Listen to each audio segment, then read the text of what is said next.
He is the most important villain in the game. His job is to destroy everything he sees. In the end, the player controls the hero to fix it all, earning a gold medal and claiming victory. But every night after the game shuts down, he has to return, dejected and alone, to a pile of broken bricks that's stacked up like a mountain. He pulls up his own covers, and lies there in solitude, watching the rebuilt high-rise, where all the other characters shower the hero, Fix-It Felix, with praise. For decades, he's smashed countless bricks. He wants that kind of recognition too. But even though without his destruction, the hero would just be an ordinary mason. Clearly he's more important than Felix, yet he's only treated with disdain for being the bad guy. Even though Ralph has a kind heart, the only ones who understand him are a group of villains just like him, even if each of them knows full well that without them, the villains, none of those classic games would even exist. All they can do is swallow their grievances, follow the rules the game set for them, and continue being looked down on, step by step. I'm bad. That's good. I will never be good. And if that's not bad, there's no harm in being good. Originally, this kind of life would have gone on, bleak and endless, but on the night of the 30th anniversary celebration, something shattered the patience Ralph had held onto for so long. Fireworks exploding from the top floor of the building next door caught Ralph's attention. Felix's face and words of gratitude gave him an unexpected glimpse of a glowing disco ball. He pulled out his binoculars for a closer look, and that's when Ralph realized how important this day was. It was bad enough that he was usually ignored, but for the anniversary, he hadn't received any invitation at all. At that moment, his heart was suddenly overwhelmed with sadness. After all, without him, the core character, these side characters wouldn't even deserve to have their own code. Furious, Ralph decided to go and demand an explanation. But even though he was angry, his kind nature meant he still tried to stay polite.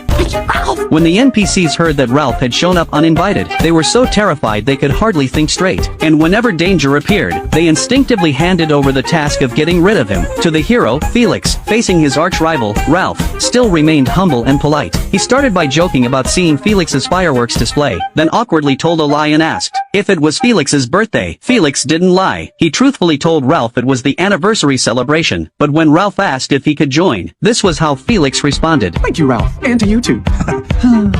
Hey, Glenn. Ralph. Felix had meant to turn him down, but when Ralph mentioned he'd never had cake before, Felix couldn't help but offer a polite invitation. Hey-yo, everybody. I'm okay. Because of Ralph's unexpected intrusion, the atmosphere at what should have been a joyous gathering was now filled with awkwardness and tension. Though Ralph could sense it, instead of reacting to the developer who provoked him, he cared more about being included. Compared to Felix, who had occupied the spotlight for 29 years, Ralph wanted to stand in that honored spot just once. But this small wish was something someone was determined to keep from him. Felix needs to be on the roof because he's about to get his medal. Well, how about we just take that medal and give it to Ralph for once? Would that be the end of the world, Gene? Now you're just being ridiculous. Only good guys win medals, and you, sir, are no good guy. This time, the hostility aimed directly at him was enough to break through the defenses of the kind-hearted Ralph.